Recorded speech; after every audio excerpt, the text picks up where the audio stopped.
Hey everybody, welcome back to my channel. So before I even start, I'm gonna apologize because my voice is still very terrible. I'm actually recovering from a sore throat, so if I sound very low and deep, it's because of that. But yeah, so I did film this video 2 weeks after my surgery, but sadly that video was very hard to edit and upload, and I was so frustrated, so I just wanted to do another video. And it's great because it's been 3 weeks since my surgery and I can share even more. Okay, so what I went for, I'm so sorry if I'm looking this side because I'm trying to film this with my iPhone camera, and I just wanted this whole video to be very chill, nothing like too stressful or anything like that. And I want to do more videos like this, so I'm so sorry if the quality is not the best. I think I will like have a good quality videos when it comes to makeup tutorials, and I want to keep like those chatty videos, sharing my point of view kind of like videos using an iPhone. So yeah, so let me start off by saying what surgery was done on me, and it was a gallbladder surgery. So I got my gallbladder removed because I was suffering from this for about 2 years. It started about 2 years ago. I was admitted in the A&E. I had to call an ambulance down and they rushed me to emergency. I couldn't even talk because the pain was really bad, and a doctor was having like a handheld ultrasound device, and he actually found out that I have stones, but it wasn't confirmed. So I was like, okay, I have stones in my gallbladder, I can reverse it, you know. A little that I know that you can't, because gallbladder is more like a Tupperware. That's what my doctor said. It's more like a Tupperware that's going to store your gallstones. It's not going to dissolve or anything, unless if you have like gallbladder stones that are like sand-like, then it's easier to take medications to get rid of them. But if you have like gallstones like in a medium to large size, the only way that you're going to get rid of them is by surgery. My eating habits 2 years ago was really bad. I did not really like have a diet plan or something like that. My schedule and everything was very hectic because I was just struggling with everything, like time management. I was filming at night, so I did snack a little bit, and I didn't have this healthy living kind of lifestyle going. After that really bad attack 2 years ago, January, I had another attack. It wasn't that painful, but it got me into the A&E, and the A&E, they did a ultrasound and they say that you have gallstones. And I know because I saw the ultrasound and I was like, okay, I have gallstones. But the pain went away after a couple of hours. So in my mind, I registered that okay, the pain is gonna come and it's gonna go like a couple of hours. It's nothing like serious. Oh, I was just, that's not a good thinking, you guys, because my gallbladder was just like a ticking time bomb because of all the holiday food and everything. I didn't really stick to a diet plan, and you know, I'm suffering again.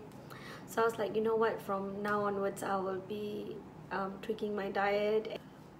So what happened to me 3 weeks ago was that I had this terrible pain at 4:30, and knowing me, because I always had this kind of pain, I was thinking I'm gonna sit it out for 2 hours and it's gonna go away. Little did I know that's my worst nightmare. And I was sitting it out for 2 hours and the pain was not going away. The pain just escalated really high. I couldn't even take the pain anymore, and I took the pain another 2 more hours, and I was telling my husband like, I don't really want to go because I actually have an appointment this Friday. And the pain was just really bad, you guys. So I went to the emergency, and to tell you guys frankly, I was on my first day of menses, and I didn't know that it actually contributes to the gallbladder as well, because your body is producing this kind of estrogen and everything, so your gallbladder is very, very sensitive, and I didn't know that. So what happened was that the pain was just getting worse, and I ended up in A&E, and I couldn't take it. I went there and I almost wanted to pass out because of the pain, and they wheeled me in. During the triage, the nurses were asking me all the details, and I couldn't even answer properly, and I couldn't take it. I was banging the beds, and I was asking the doctor that just give me something for the pain, because it was just terrible. And I gave birth to 2 kids, you guys, and I know what is labor pain, okay? And this was like almost equivalent to the labor pain, so you can understand how bad the pain was. The pain scale was about 9 to 10, and they gave me morphine after like crying to the doctors and nurses, because I couldn't take it at that particular point of time. I have good pain tolerance, you guys, so I was like very shocked that I couldn't even take this pain. And I looked at my doctor and I was like, please give me something, and he gave me morphine. So they gave me 5 ml of morphine, and it went, I like literally felt the thing going all the way, and I was afraid of it because I've never taken morphine before. The only pain medication that was inserted in me was my epidural. Because of my pain being there and all, they gave me another 2 more ml of morphine. So after 7 ml, everything was a little bit better, but I can still feel the pain. So they gave me painkillers, and they sent me to EDTU because they wouldn't want to send me back, because they said that you are having too much of this gallbladder episodes, so I think we need to talk about other things. And I was like, you know what, before we talk about surgery, let's just do a detailed ultrasound to see what's really going on in there. And yeah, so they sent me to EDTU, and I was waiting for an ultrasound to be done, and they staffed me for 6 hours. It was at 8 a.m. the doctors came in again, and they said to me that we know definitely you have gallbladder stones because your signs and symptoms shows that, but to be sure, the ultrasound can, you know, it's very important to do the ultrasound so that we can confirm, we can check your liver, and you can roughly check the stomach. The only way that you're going to check like really inside is through endoscopy, but at that particular time, because it was an emergency thing, so endoscopy wasn't done for me, only the ultrasound. So I actually sat, and after seeing the doctor, the nurse came to me and said, okay, you know what, let me just give you a breakfast because your ultrasound is going to be in the afternoon. So I was like, okay. They brought me a porridge.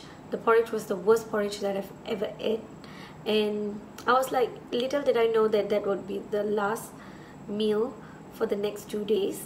I didn't know that, and I only ate half of the porridge, and they made me wait for ultrasound. It was about 2 p.m. They said that my ultrasound was at 2 p.m. but it didn't happen. It was 3 o'clock and I was still lying down, and they said, oh no, your ultrasound is at 2:45.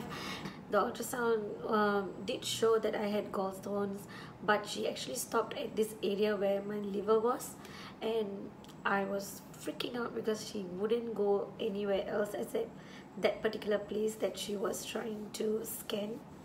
And I was like, oh no, shit, I'm gonna have liver problems.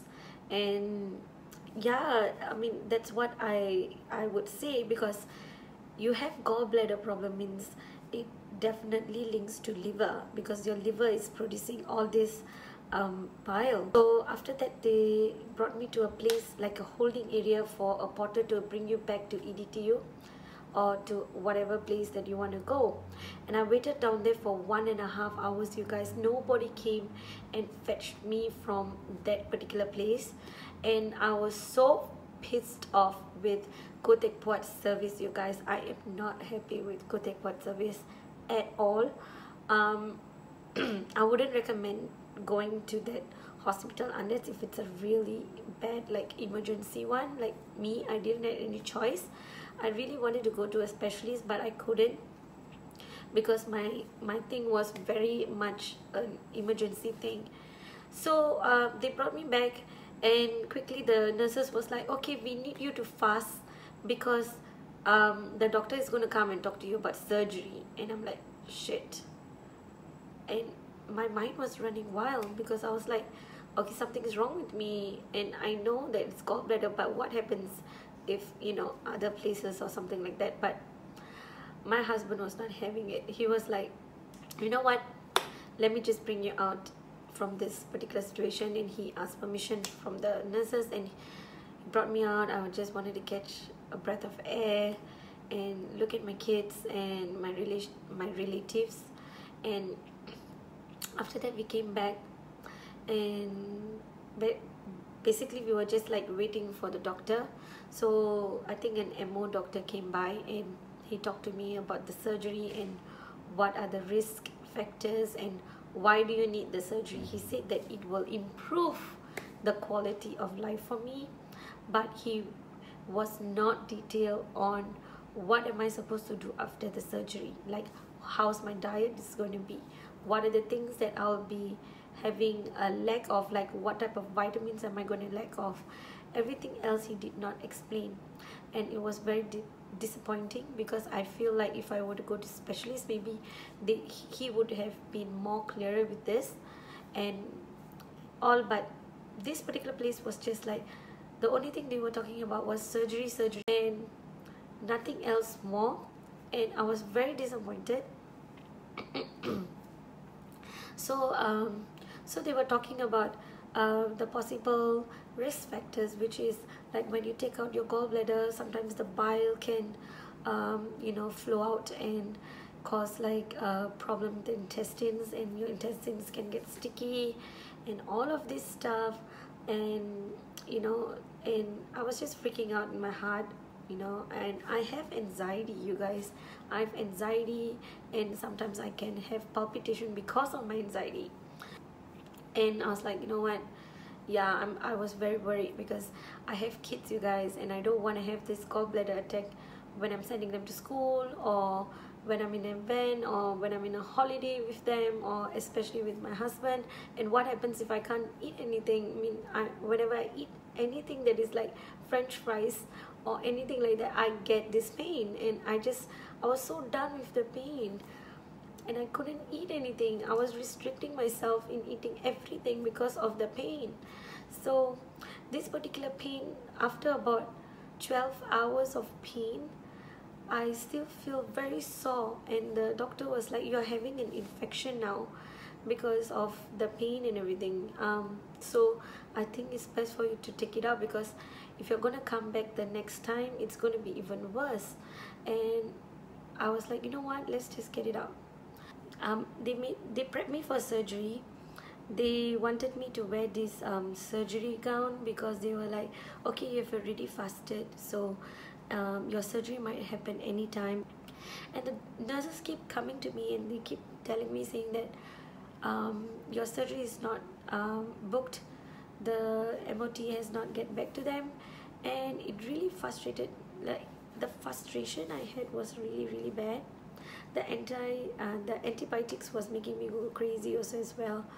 And I just looked at the nurse and I told, you know what, I lost it. And I told her, no, what, let's just cancel the surgery. I'm gonna have it done in another place because I'm so done. And one of the doctor came down and talked to me, and he really was like, you know, it's just a few more hours and we can do the surgery on you, please have a little bit of patience. And I looked at him and said, I've been starving for 2 days, that's enough. Like, I had enough, and please just send me away. I don't want to do the surgery here, because I was like having anxiety, and it was just everything, you guys. And my husband has to talk to me. My mom was really going off on the doctor, but my husband was like, you have to do it, okay, you just have to. And I was like, you know what, okay, fine. even though I was going through a lot. I was like, let's just do it.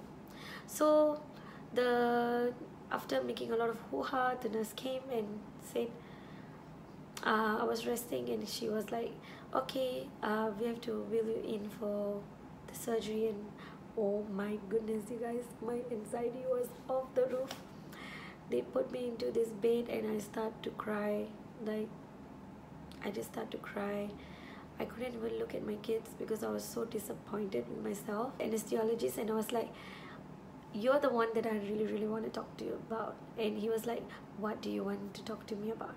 And he said, and I remember I have like 11 questions for him because I read so much of things on the internet, and I was like, you know what, let me just ask him all single question. And apparently my anxiety was really bad. After talking to him, I really calmed myself. He was like, I told him like, you have to stay beside me throughout everything, you're not going anywhere, right? And he said, no, I won't be, I'll be beside you, and I have to monitor you because I have to prevent you from getting a heart attack. So I have to monitor you, you don't have to worry about that. And yeah, I was like, okay. So they wheeled me into the operating theater. They put this I don't know what is that called, this gas on me, and the anesthesiologist was like, by the way, the operating theater table was freaking hard. I've never slept on, no lah, that a lie, I did sleep on the floor many times. So but this particular bed was very hard, and I couldn't take how hard it was. And I was like, oh my goodness. And then they lay a pillow piece behind me, and so they put this mask on me, and the anesthesiologist was like, we're going to test the level of anesthetic. So they put it on, and I closed my eyes, and I was just doing this. I wasn't breathing in it fully, and the anesthesiologist was like, no, you have to really breathe in. And I was like, okay. I was like, that's when I started to do the proper way. And I closed my eyes, and they said, you have to open your eyes. And I was like, okay, I'll open my eyes. And I remember I was going like, oh. And after a while, it felt like you're falling asleep. It didn't feel like you totally black out or something like that. I didn't get it through IV first. I got through the gas, and then they actually inserted an IV. But other than that, yeah, it was nothing, you guys. It was basically like falling asleep, and I was dreaming and everything, and I did not wake up during the surgery. I was very scared about that. So after a while, I did wake up in the recovery room, and I was under pain, you guys. So I was like screaming at the doctors. I was like, I want painkillers, and they gave me a painkiller. And I said that I'm so thirsty, give me water. And I kept doing like that because apparently because I was lying down for 2 hours. My surgery was 2 hours, so I was lying down for 2 hours, and you know, maybe the blood circulation was really bad or something. I just kept doing that. I didn't move my tummy at all because it was like I have done like 1,000 sit-ups. That is how I felt, and I didn't want it to move also. But the pain was bearable at first. 4 holes. There was 3 on top and 1 around my belly button area, and the belly button is the one that I had stitches. The other 3 I had like maybe like a glue or something. I don't know what was that, but they were shut. And about 4 a.m. I woke up and I felt so nauseous, and I told the nurse like, I'm gonna throw up. And they didn't bring me oh my goodness, the night nurses were terrible, except for one particular nurse that really took care of me. And this they didn't came on time to give me a plastic bag. I don't know what they were thinking, because I was right after surgery. Like, why wasn't there a plastic bag next to me? So I was like, I'm gonna vomit, and I vomited everything out, and this vomit was so disgusting because it tasted like medicine. It was like a very bitter kind of medicine, and the pain, like my anesthetic went away, like the pain came back, and yeah, and they gave me a while later painkillers. After talking to the doctor, they gave me painkillers, but I was under drips, right? So I had to urine every hour. So that was an experience with bedpan. And after about 6 hours, because they said that you have to lie down and you cannot move yourself for 6 hours, because they said they don't want any risk of bleeding or something like that. And so I was lying down, I couldn't even get up, and I felt a lot of pain, like as if you have these really bad muscle cramps on your tummy. I would say it was bearable, you guys. It wasn't as bad as the gallbladder pain that I had. So it was bearable, but this particular nurse, she did not even, like, it was time for me to go to toilet. So this particular nurse came and was like, okay, it's time for you to go to the toilet, but she did not even pull my bed up, so I couldn't even like go to the toilet because she didn't do that for me, and I couldn't even move my tummy. It was painful, and I was like, I felt like a failure. I'm like, shit, because I couldn't even go to the toilet, and I was so sick and tired of the bedpan.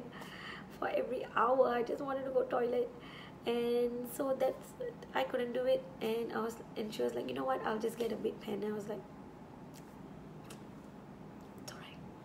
it's alright. And so the second time I wanted to urine and I know what to do already, I told the nurse, bring my bed all the way up, and I managed to go to the toilet. It's like, it's all like working together with the patients. So that they give me clear fluids first, because you know my body needs to take time to digest and everything. And I drank apple juice, and I seriously, I think because after 2 days, whatever you eat is delicious. That apple juice was so good. And after a while, they came to me and they said, the doctor said you can eat normally, you can eat solid foods. So they came in and they gave me something, and I don't remember what was it, but it was so good. So after a while, they said that I can go back after the surgery also, and I was like, no, I'm not going to do that. Like, keep me at least for 2 nights to see whether I have any bleeding or anything. I mean, what's wrong with them? And they said that it's a very routine surgery, so I don't think that you need to stay for a very long time. And I'm like, it may be routine for you, but what happens if one has a complication? Because the doctor did mention that sometimes you can have like fluid underneath the navel area, and it needs to drain out. Or sometimes, you know, during the surgery, the bile duct can be damaged, so it might, you know, anything can happen. So I was like, you know what, I'll stay for 2 nights. And I have screaming kids at home. I don't think so going back home was a good idea. I had the most terrible cough because of the breathing tube. The breathing tube caused so much of irritation for my throat, and I have tonsil problem, you guys. So my throat is quite sensitive. So they did mention that I might have like irritation from the breathing tube. So I was coughing, and every single time I cough, oh goodness, the pain. I have to like hold my tummy, you know, like when you have C-section and you try to cough and the stitches are just like and it's like I got discharged. They said that you're fine, you're not having like really bad problem, and the blood test seems okay. The first 3 days I just ate everything steamed, and I lost a lot of weight. Like after coming from the hospital, I lost about 4 kg, and the pain was getting better, but I had this very bad discomfort around the right side still. When I breathe in, I can feel something, and when I breathe out, I can feel a little bit of pain. And it's basically that part recovering and everything. Other than that, I was fine. I kept my children away from my tummy. I didn't even hug them. Even I tried to hug them, I was like, hug them through this way. After 3 weeks, my recovery and everything has been okay. it will get better. Trust me, the pain would be there. I wouldn't say that the pain on the right hand side is totally gone. It's going to be like a process. You are going to take some time to get rid, like that pain to really go away. Stick to your medication. Don't eat a lot of oily food, because I totally cut down, and now I have lost about 6 kg, and I believe that I'm going to keep losing more, because I just want to get back to my healthy range, you guys. And I'm really glad that I'm in a good path right now.